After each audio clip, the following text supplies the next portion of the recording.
Bienvenidos un día más al mejor canal de biología en español. Vídeo de repaso para los de primero de la ESO. Por si acaso todavía alguien no se ha enterado, aula virtual, primero de la ESO, biología y geología, con Daniel. Podemos entrar como invitados porque está abierto todo lo que tenemos por aquí. Y como estamos en el tema de invertebrados, pues nos descargamos el tema de invertebrados para repasar. ¿Qué tenemos ahí? PowerPoint en el que se basan las clases, ya sabéis. Aunque hay más información en el cuaderno de lo que vamos a repasar rapidísimamente. Pero espero que por lo menos este vídeo sirva para organizarnos. Porque el mayor problema que tienen los animales invertebrados es la organización de estos. Bien, sin más. Recordamos rapidísimamente. Lo que vamos a hacer es ir punto por punto en función de las categorías taxonómicas. Estamos en el reino animal. Dentro del reino animal vamos a hablar de invertebrados, que ya sabéis son aquellos animales que no tienen vértebras, columna vertebral, no tienen esqueleto interno. Esto no quiere decir que no tengan esqueleto, puesto que pueden tener un esqueleto externo o exoesqueleto, ¿vale? Esto ya lo veremos un poquito más adelante.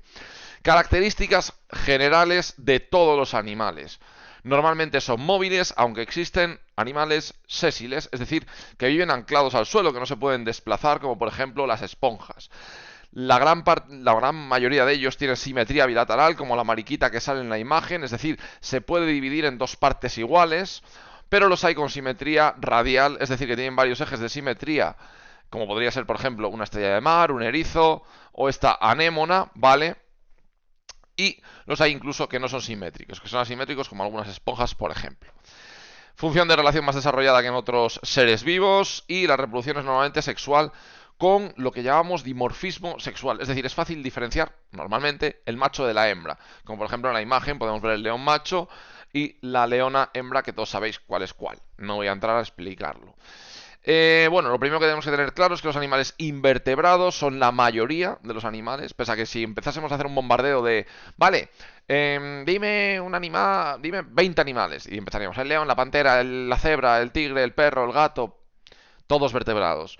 Pero eso no es lo normal, no es lo habitual. Lo habitual es que si vamos al reino animal y empezamos a sacar animales al azar, nombres al azar, la mayor parte de ellos van a ser invertebrados. Y además, como ya sabéis, porque esto es un vídeo de repaso, la mayoría de ellos, aparte de invertebrados, son insectos, es decir, artrópodos, y dentro del filo artrópodos son insectos. Pero eso para más adelante. Más cosas antes de empezar. Bueno, primer filo del que vamos a hablar. Reino animal, primera categoría taxonómica. Filo, poríferos. Reino, filo, clase, orden, familia, género, especie. Bueno, pues reino animal, filoporíferos, son los animales más sencillos. Incluso cuando dimos esta clase, a muchos nos cuesta saber, creer que son animales. ¿Por qué son animales? Porque cumplen las características típicas de los animales. Célula eucariota animal, nutrición heterótrofa, sí tienen tejidos y... que me he saltado, porque me he saltado algo. He dicho célula eucariota, he dicho que son heterótrofos, he dicho que sí tienen tejidos y organización pluricelular. Siempre están formados por más de una célula. Bien, los poríferos se les conoce así porque tienen poros. No hay que estudiar en Salamanca. ¿Para qué? Para filtrar el agua, coger los nutrientes y expulsar las sustancias de desecho por arriba, por el ósculo, que es el agujero superior. Dentro tiene una cavidad interna que se llama atrio, que lo que quiere decir es bolsa, cavidad. Y bueno, pues son las esponjas de mar, como Bob Esponja, de ahí el dibujo de Bob Esponja, ¿vale?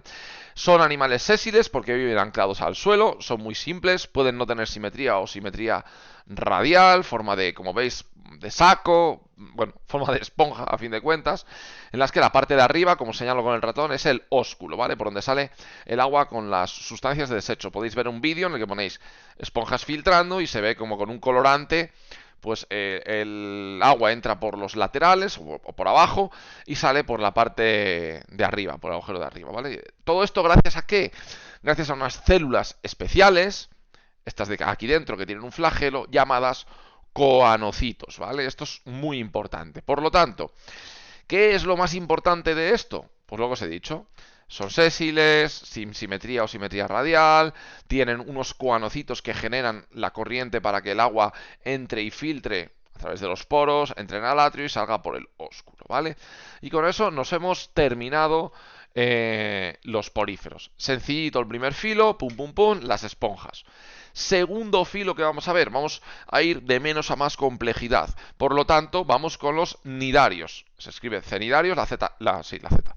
La C no se lee, son los nidarios, que básicamente son las medusas, que todos conocéis, y los pólipos que puede que no conozcáis. Vale, la medusa y el pólipo, yo siempre digo, para acordarnos, es básicamente lo mismo, pero al revés. La medusa tiene forma de bolsa en la que la parte está apuntando hacia abajo, mientras que el pólipo tiene forma de bolsa y está apuntando hacia arriba. La medusa tiene vida libre porque puede nadar, mientras que el pólipo está anclado y por lo tanto es sésil. Término que veis que ya es muy importante. Primera característica importante, bueno, son muy sencillos, tienen simetría radial, ¿vale? La mayoría de ellos son marinos, aunque podemos encontrarlos en sitios diversos, como incluso el intestino de un ser humano, pero bueno, no vamos a desarrollar esto mucho más. Vale, boca y ano forman parte de la misma cavidad, por lo tanto no tienen un tubo digestivo, no es la boca empieza en un sitio y el ano acaba en otro, como por ejemplo es nuestro caso, sino que boca y ano terminan en el mismo orificio y forman una bolsa interna, una cavidad interna. Vale, más cosas importantes, son depredadores, se alimentan de normalmente animales más pequeños que ellos, y tienen unas células especializadas para picar. Como todos sabéis, las medusas, muchas de ellas, pican, y los pólipos, muchos de ellos, pican. Estas células se llaman nidoblastos, que es lo que le da nombre al grupo, a los nidarios. La reproducción es sexual en las medusas, es decir, hace falta un macho y una hembra, asexual en los pólipos, por fragmentación, como ya vimos en un vídeo que os puse en clase, pues van soltando pequeñas láminas, ahora vemos cómo se llaman, de las cuales surgirán nuevas medusas que son idénticas al pólipo del que saldría esa medusa, ¿vale? Genéticamente hablando. Y luego las hay que alternan entre medusa y pólipo, medusa, pólipo, es decir, tienen las dos fases como podemos ver en esta imagen. La medusa suelta unos gametos, que son las células sexuales, como el espermatozoide y el óvulo de los humanos, se junta el óvulo fecundado en el agua, esto cae al suelo, bueno, forma una larva que cae al suelo y da lugar, que es lo que me interesa, al pólipo, y el pólipo luego va soltando esas láminas llamadas éfiras, de las cuales saldrán las medusas y crecerán, medusa macho, hembra, y volverá a empezar el ciclo, una y otra y otra y otra vez. Reproducción alternante cuando tiene la fase de medusa y la fase de pólipo. Segundo filo, repasado. Si no tenemos clara toda esta información, hay que repasarlo porque esto todo es fundamental para el examen. Y entramos en los siguientes filos, mejor dicho, porque gusano no es un filo. Es un nombre, vamos a llamar vulgar, que le damos artificial a tres filos diferentes, porque tienen forma de gusano. Lo que, para hablar con casa, un gusano. ¿Qué es un gusano? Básicamente es un invertebrado que no tiene apéndices, que no tiene extremidades saliendo de su cuerpo, que el cuerpo es blando, pero que dentro de esto tenemos tres filos que hay que saber diferenciar: platelmintos, nematodos y anélidos. Vamos uno por uno, ¿vale? ¿Qué tienen en común todos estos filos? Estos tres filos, ¿qué tienen en común todos los gusanos? Que tienen una simetría bilateral, por lo tanto se dividen en dos partes iguales, que nos los vamos a encontrar normalmente o bien en el agua, en ambientes muy húmedos, y, bueno, pues que no tienen apéndices, que no tienen patas, antenas, etcétera, ¿vale? El primer filo del que vamos a hablar son los platelmintos, que literalmente quieren decir gusanos planos, ¿vale? Los gusanos planos se llaman así porque parece que están apachurrados y están muy alargados, cuerpo muy aplastado. Dentro de aquí los más importantes son el parásito como la tenia, un parásito como la tenia, que es un parásito intestinal del ser humano, o la planaria, que es un platelminto acuático, que vamos a ver en el laboratorio, en la práctica que haremos, bueno, en una de las prácticas que haremos más adelante, no la siguiente, pero sí dentro de dos prácticas. Vale, ciclo biológico de la tenia, no me paro, ya os lo conté un poquito por curiosidad. Siguiente filo dentro de los gusanos, los nematodos. Los nematodos ya no son aplanados, sino que tienen forma más bien cilíndrica, sin segmentar, es decir, sin dividir en anillos. Boca y ano están totalmente separados, ¿vale? Boca por un lado, ano por el otro, por lo tanto tienen un tubo digestivo. Esto evolutivamente hablando es muy importante, porque los nutrientes entran por un sitio, se absorben y las sustancias de desecho, que no son útiles, salen por el ano, ¿vale? La reproducción en estos nematodos es reproducción sexual. Un ejemplo de nematodo, lo conocéis todos, es el anisakis del pescado, ¿vale? Anisakis del pescado. Y vamos con los anélidos, que su nombre se debe a que tienen anillos. Anélido, anillos. Científicamente a estos anillos los llamamos metámeros, que son pequeñas divisiones que tienen el cuerpo tanto de la lombriz como de la sanguijuela. Dentro de cada metámoro tienen sus órganos repetidos una y otra vez. Bueno, la sanguijuela, como es acuática, tiene una respiración branquial, mientras que la respiración de la lombriz de tierra es cutánea, a través de la piel. Siguiente filo. ¿Cuántos llevamos ya? 5. Y con el de moluscos entramos en el sexto. Repaso. Poríferos, nidarios, platelmintos, nematodos y anélidos. Vamos con los moluscos. Sexto filo. Y dentro de los moluscos, aquí es muy importante, vamos a ver 3 grupos. 3 grupos que se corresponden con reino, filo, clase. Correcto. Vale, los moluscos son invertebrados con el cuerpo blando que tiene una estructura fundamental que la rodea, que se llama el manto. El manto recubre a su cuerpo, a sus vísceras, ¿vale? La gran mayoría, mejor dicho, son acuáticos, excepto por ejemplo el caracol o la babosa. Y suelen tener concha, no todos, como veremos un poquito más adelante. Simetría bilateral y presentan todos un pie. En el caso de los gasterópodos, como el caracol, el pie lo arrastra a través del vientre. En el caso de los bivalvos es una estructura que sale por aquí que les sirve para enterrarse en la arena. Y en el caso del pulpo, el pie está especializado en tentáculos para poder cazar, nadar, etcétera. ¿Vale? Tubo digestivo completo, por lo tanto boca ya no están separados, como ya sabéis, y poseen branquias los acuáticos y los poquitos que son terrestres poseen pulmones. La reproducción es siempre sexual, ponen huevos sin cáscara y la fecundación es interna. Características súper importantes, de las cuales que habrá que completar pues, en el examen pues, algunas frases. Igual os digo, pues cita 4 características generales que tengan todos los moluscos, ¿vale? Hice estudiándoslo así para poder hacerlo bien. Vamos con el primer grupo, los bivalvos. El nombre literalmente quiere decir 2 valvas, 2 conchas, ¿vale? Son acuáticos, normalmente marinos, aunque también los hay de agua dulce. Estas valvas se encuentran unidas por la charnela, que es la línea que divide la valva en dos. No tienen cabeza. Acordaros de lo que os dije en clase y que no diré porque queda en YouTube, ¿vale? No tienen cabeza y son animales filtradores. Filtran los nutrientes del agua y expulsan las sustancias de desecho, ¿vale? También respiran mediante branquias. Ejemplos de bivalvos, pues por ejemplo la almeja, el berberecho, el mejillón, la navaja. Se nos pueden ocurrir muchos, ¿no? La vieira. Bueno, aquí tenéis un montón de ellos. Elegid los que gustéis, pero acordaros al menos de 2 o 3 ejemplos por cada grupo. Vamos con los gasterópodos. Gasterópodo quiere decir literalmente estómago-pie. Lo que quiere decir es que arrastran el pie, arrastran el vientre, como por ejemplo el caracol o la babosa. La mayoría de ellos son acuáticos, aunque son los que menos conocéis, ¿no? Precisamente los que conocéis en este caso son los terrestres, pues porque los veis en el día a día. Tienen una concha enrollada en forma de espiral y suelen tener concha, excepto la babosa, que sabéis que no tiene concha. Cabeza bien diferenciada, en la que tiene 4 tentáculos, todos ellos sensoriales, 2 para ver, 2 para notar vibraciones. Tienen una rádula, que es una especie de lengua con espinas que les sirve para alimentarse, pues por ejemplo, de las lechugas del huerto, de la hierba, etcétera, porque son herbívoros, ¿vale? Y por último tenemos los cefalópodos. Los cefalópodos, bueno, algún ejemplo más de gasterópodo, perdón, sería la oreja de mar o la lapa, ¿vale?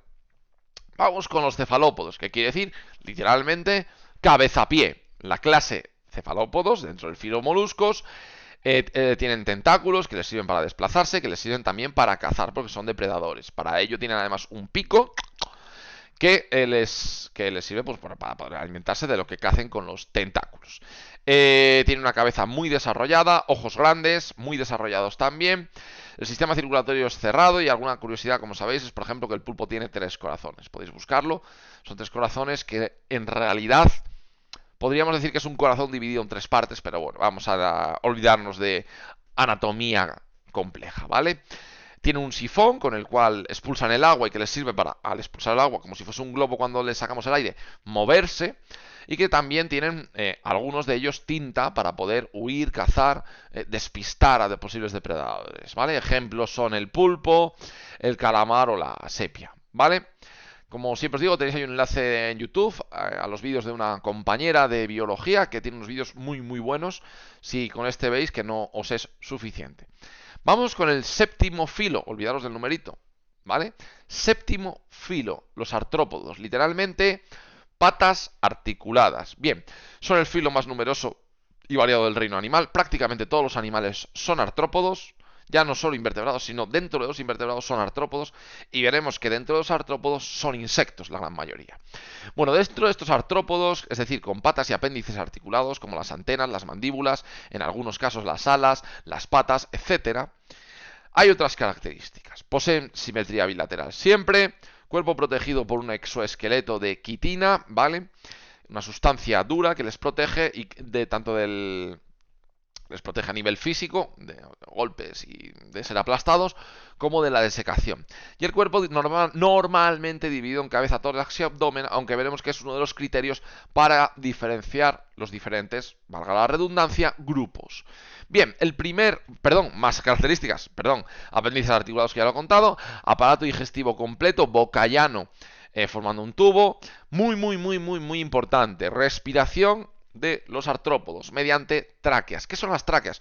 Es un sistema complejo de tubos que recorre todo el cuerpo, que salen en unos orificios pequeñísimos, microscópicos, a través de los cuales entra el oxígeno para poder realizar la respiración celular. Sistema circulatorio abierto, esto quiere decir que no tiene arterias y venas cerradas, como si tenemos nosotros, por ejemplo. La reproducción es sexual y en el desarrollo se da por metamorfosis, es decir, cuando eclosiona un huevo, del huevo salen larvas, larvas que no son iguales que la fase adulta. La larva tiene forma de gusano, por así decirlo, ojo las comillas. Entonces esa larva luego va a desarrollarse y va a dar lugar, por ejemplo, a la avispa que tenemos aquí. Eso es la metamorfosis, cuando la fase larvaria y la fase adulta son diferentes. Bien, dentro de los artrópodos vamos a ver el primer grupo, los miriápodos. ¿Cuántas patas tiene un miriápodo? Muchas. Muchas. No tienen 100 ni 1000, porque no es un número estándar y fijo, depende del número de anillos, porque en cada anillo los quilópodos, estos de aquí, van a tener un par de patas, mientras que los diplópodos, estos de aquí, van a tener 2 pares de patas, ¿vale? El cuerpo de estos es más aplanado, el de estos es más cilíndrico, estos son carnívoros, mientras que estos son herbívoros, varias diferencias. El ejemplo típico, 100 pies es Scolopendra, y en el ejemplo de 1000 pies, el 1000 pies africano que vimos en clase. El cuerpo está dividido en 2 segmentos, no tienen cabeza, tórax, abdomen, sino que tienen cabeza y tronco. ¿Ok? Importantísimo. Os pondré probablemente un cuadro en el que tendréis que ver las diferencias de los diferentes grupos de artrópodos. Siguiente grupo de artrópodos. Dentro del filo artrópodos vimos también los arácnidos. ¿Cuántas patas tiene un arácnido? 8 patas. Son animales terrestres, ¿vale? No tienen antenas. Y el cuerpo está dividido casi siempre en cefalotórax y abdomen. Esta araña, por ejemplo, cefalotórax y abdomen. Este escorpión, cefalotórax y abdomen, ¿vale? Pero veremos que los ácaros no es así, porque tienen fusionadas estas dos partes. Característico de los arácnidos es la presencia de pedipalpos por fuera, órganos sensoriales, y los quelíceros por dentro, que les sirve, por ejemplo, a la araña para morder e inyectar el veneno en el caso de que sea venenoso, ¿vale? Mientras que en el escorpión los pedipalpos son las pinzas y los quelíceros tienen función masticadora, ¿vale? O sea, para poder alimentarse. Bien. A mayores, ¿qué tiene una araña? Una araña tiene, como sabéis, la tela de araña, las hileras dentro del abdomen generan el hilo para poder formar la tela de araña, su hogar, ¿no? Y cazar. Vale, dentro de las arañas vimos algunos grupos, algunos ejemplos, como la araña tigre, como la viuda negra, las tarántulas, la araña doméstica. Tenemos un montón, elegid la que os plazca, pero hay que saberse varias. Vamos con los escorpiones, como este de aquí. Característica fundamental, los pedipalpos en forma de quelíceros. Pedipalpos en forma de pinza, se me ha ido la pinza, nunca mejor dicho. Y los quelíceros para masticar. Tienen un aguijón al final del abdomen, del opistosoma, nombre raro, que les sirve para inyectar el veneno a la presa. Y por último tenemos los ácaros, donde tenemos, por ejemplo, la garrapata, en la que cefalotórax y abdomen están unidos en una única pieza y por eso se mueven de una manera mucho más robótica, si se entiende. No pueden mover el abdomen. Vale, continuamos. Y nos quedan ya solo crustáceos e insectos, poquito. Los crustáceos, cuerpo dividido en cefalotórax, es decir, cabeza y tórax están unidos en una pieza, y abdomen. Dentro del cefalotórax, ¿qué tenemos? 4 antenas. ¿Qué tenemos? 2 ojos móviles. ¿Qué tenemos? Unas mandíbulas articuladas. Dos pares de... perdón, un par de mandíbulas. ¿Qué más tenemos? 10 patas. En este caso, las dos primeras están especializadas en forma de pinzas. La mayoría de ellos son acuáticos, ¿vale? Aunque los hay terrestres, pero la grandísima mayoría acuáticos. Ejemplos: langosta, langostino, bogavante, cangrejo de río. Tenemos un montón. Gamba y yo qué sé, creo que ya he dicho cigala, un montón de ellos. Continuamos. Último grupo. Los insectos. Último que nos entra en el examen porque después veremos los equinodermos. Los insectos. Número de patas. 6 patas. ¿Tienen antenas? Sí, un par. Cuerpo dividido en cabeza, tórax y abdomen, por lo tanto, 3 regiones. Y normalmente tienen alas, prácticamente todos. Por ejemplo, un ejemplo de sin alas, pues las hormigas, no todas además. La mayoría de ellos son terrestres y se dividen en todos estos grupos. Aquí podríamos poner un montón de ejemplos: saltamontes, libélulas, cucarachas, grillos, escarabajos, mosca, mosquito, abeja, avispa, mariposa. Podemos seguir hasta pasado mañana, porque los insectos, chicos, son el grupo mayoritario de animales del reino animal, lógicamente, porque si no, no serían animales. Así que con esto hemos repasado lo más interesante. Evidentemente no está todo, porque es un vídeo cortito. Vamos a ver cuánto he tardado en grabarlo. Han sido nada más y nada menos que 20 minutos. 20 minutos para repasar, que si os sabéis la lección, pueden ser de oro. Ahora bien, si no habéis repasado, este vídeo va a ser un batiburrillo de cosas del que no vais a entender prácticamente nada. Espero que sea útil, espero que os sirva. Haced bien el examen del jueves y del viernes, respectivamente. Dadle caña si tenéis alguna duda, o me lo preguntáis cuando me veáis en clase. Adiós.